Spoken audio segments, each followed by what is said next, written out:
This week in wrestling history, 36 years ago this week on July 6th, 1985, Tito Santana and Greg the Hammer Valentine's feud over the Intercontinental Title culminated in a steel cage match in Baltimore. Tito had won the title the year before from Don Morocco and held it for 226 days before dropping it to Valentine, who himself held the title for 285 days before dropping it back to Santana here, the first WWE Championship to change hands inside a steel cage.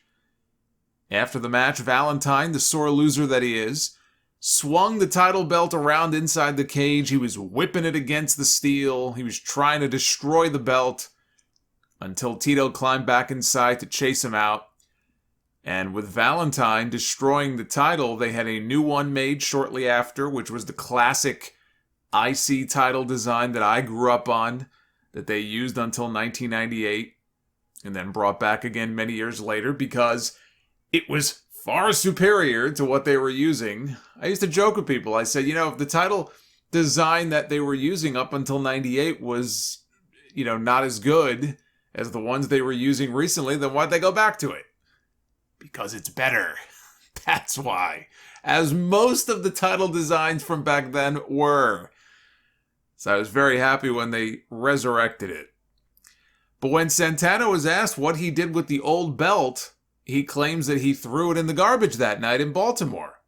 Greg Valentine tells a different story. He says, one day when I saw Tito a few years ago, I asked whatever became of that belt, because Tito kept it after that angle. He told me that his wife threw it out. Do you know how much money I could have made with that belt now? So it looks like Tito Santana's wife, she's got some heat with Greg Valentine. Well, he's not wrong. And I'm sure WWE would have offered him $1,000 for it, like they did that pair of boots that Valentine sold him on their Most Wanted Treasure show on A&E. Because they underpay everybody on there. 31 years ago this week, on July 6, 1990, WCW presented the Great American Bash from Baltimore. Look at that, another Baltimore show. Featuring Sting's first World Championship win over Ric Flair in a match that was supposed to take place months earlier at Wrestle War, but Sting tore his knee up trying to climb up a cage after Flair on a Clash of the Champions special. Sting had aligned with the Horsemen when they went babyface, and when he became the number one contender to Flair's title and refused to surrender his title shot, the Horsemen turned on him. And that was the same night that he injured his knee. WCW went with Lex Luger to replace Sting against Flair at Wrestle War, and Jim Herd wanted Flair to drop the title to Luger, but Flair was adamant that he had promised Sting that he would drop the championship to him once he was all healed up. And so he refused. And this is really where the issues began between Flair and Herd, over a year before he fired Flair from WCW. But Flair kept his word, and when Sting came back, he did the honors for him. This show also featured the WCW debut of Big Van Vader, who at the time was the IWGP Heavyweight Champion, getting a quick squash win over Tom Zenk, the Z-Man.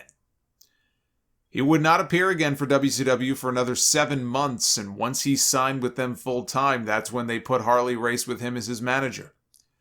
And Lex Luger retained his NWA United States Championship over Mean Mark Callis, who wrestled the match with a dislocated hip in one of his final WCW appearances before debuting as The Undertaker for Vince McMahon only a few months later.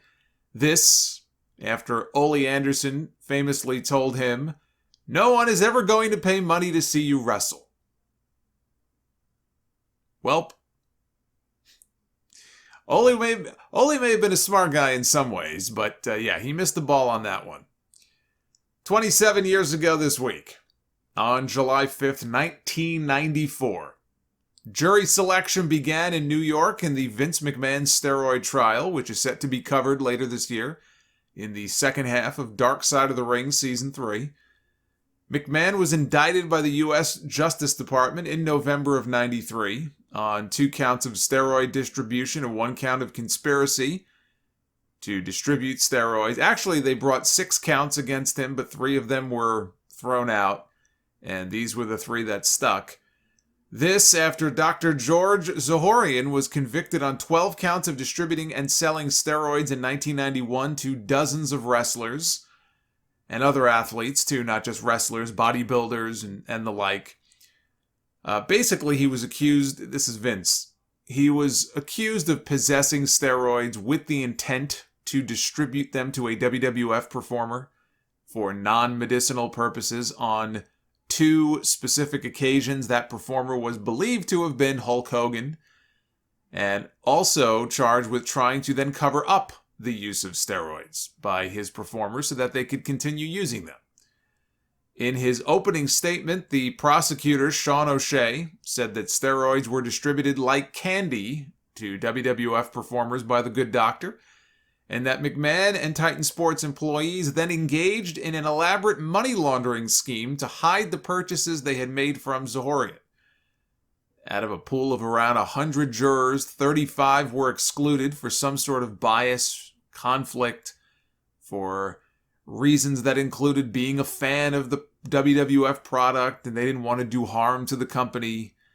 You also had non-wrestling fans who said wrestling being a work could somehow affect their judgment in the case. Or some even had relatives who worked for the same pharmacy that Dr. Zohorian used. I tried to come up with an excuse for getting out of my grand jury duty a few years ago, but they were not having any of it. I suspect that they get a lot of that.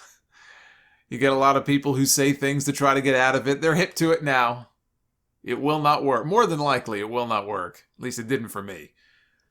But when some jurors commented that they thought the trial might be fake, this really happened. They thought the trial might be fake because pro wrestling was. This is how the judge responded. Do not question whether wrestling is sports or entertainment.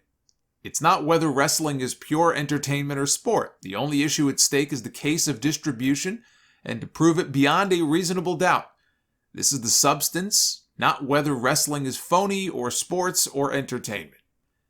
In all, the prosecution called 11 wrestlers to testify against McMahon, but only one of them testified that Vince ordered them to ever use steroids, that being Kevin Wacoles, who played Nails on TV, the same Nails who physically assaulted McMahon backstage at an event over his payoff for the SummerSlam show at Wembley Stadium, and freely admitted here in court that he hated Vince McMahon.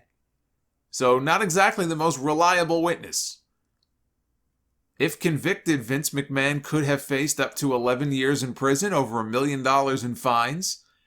The trial only lasted a few weeks, and I will be covering the finish to it, the big finish, in the weeks to come. Just days later, on the July 11th episode of Monday Night Raw, taped on July 1st from the Fernwood Resort in Bushkill, Pennsylvania, Bret Hart defended the WWE Championship against the 1-2-3 Kid in one of the greatest matches in Raw history. Sean Waltman speaks fondly of this match and what Bret did to help get him over. This was a fantastic match. One of my favorites. I cannot recommend it enough. 24 years ago this week, on July 6, 1997, the greatest pay-per-view the WWE has ever produced, top to bottom, not named One Night Stand 2005. There is not a single down match on this entire show, which emanated from the Calgary Saddle Dome. Canadian Stampede in your house. The final 2-hour in your house before all pay-per-views move to a 3-hour format. And then eventually a 4-hour format, and WrestleMania moved to a 5, 6, 7, 8-hour format.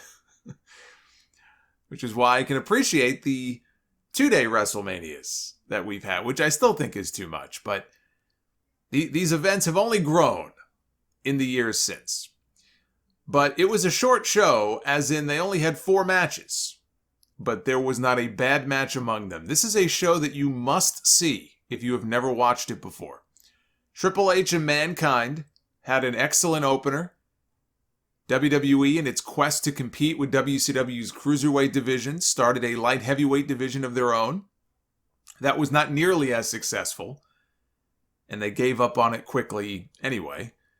They brought in the great Sasuke and planned to use his match on this show with newcomer Taka Michinoku as a showcase for Sasuke. But a funny thing happened. Taka was even more impressive than Sasuke was, and ended up being signed to a contract and made the centerpiece of the division. Undertaker was supposed to defend the WWE Championship against a newly heel Ahmed Johnson, but in a shocking turn of events, Ahmed blew out his knee 2 weeks before the match. I know. I'm as shocked as you are that Ahmed Johnson was injured. Coincidentally, he was replaced in the Nation of Domination by Rocky Maivia, who went on to do a few things in his career. So in his place, they slotted in Vader against The Undertaker as a last-minute replacement, and the two of them had a great big man match. I still remember how impressive I thought it was seeing Undertaker hoist up Vader for the tombstone, which I'm sure he had done before, but yeah, and Vader helped a lot by literally running at him and jumping up into his arms. But still, I mean, by this point in his career, Vader wasn't exactly in the best of shape. He was a big dude. And I thought it was still very impressive. But then we had the main event. A 10-man tag featuring Bret Hart, Owen Hart, the British Bulldog, Jim Neidhart, and Brian Pillman, who would later on say that this match was the most fun he ever had in his career. Taking on Stone Cold Steve Austin, Ken Shamrock, Goldust, and the Legion of Doom. A main event of which only 4 of the 10 participants are still alive. This was as perfect a match as you could possibly ask for. In terms of crowd heat, the crowd was molten hot that night.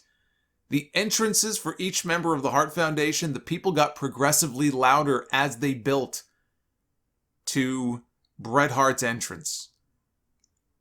Bret Hart, who was the biggest heel in the company that year, but in Canada, he was the biggest babyface. They were all babyfaces that night in terms of crowd investment, in terms of just nonstop action, intensity. There's a part in the match early on where Bret is just kicking the shit out of Austin in the corner, and the hard cam is literally shaking. The building is literally shaking. And this is not even 5 minutes into the match. You know, in a lot of ways, this match reminds me of the 10-man tag I sometimes talk about. That's one of my favorite Raw matches of all time from February of 2000. Monday Night Raw from Dallas, Texas with Triple H and the Radicals against The Rock, Cactus Jack, Rikishi, and Too Cool. I mean, we see 6-man matches, 8-man matches, 10-man tag team matches thrown out on television all the time. But it's rare that everything just comes together as perfectly as it did here. And Owen rolled up Austin for the win with a fistful of trunks to build to their match at SummerSlam. You had all of the Hart family members at ringside. There was some drama with Bruce Hart where he threw a really hard shot at Austin's kidney that hurt him. And then he started making his own big babyface comeback on the Americans out on the floor, which Bret said in his book that Owen was pissed about because he felt like Bruce was taking away from his big moment there at the finish. You got Bruce going into business for himself. But what a chaotic finish. Austin came back out with a chair to go after the Hart members. He gets cuffed by the cops. He's flipping off the Canadian crowd with the handcuffs on as he's being escorted out. Hart family members pour into the ring to celebrate. See, a young Teddy Hart even is there in the ring before all of his troubles. In his book, by the way, Bret tells a funny story. He's in the ring. Everyone's celebrating, right? The match is over. He's in the ring. He looks over, and he sees this kid that he doesn't know. And he goes over to the kid, and he goes, "Who are you?" And the kid tells him, "Well, I just told him I was a Hart, and they let me in." And Bret tells him to wave at the crowd and just enjoy himself.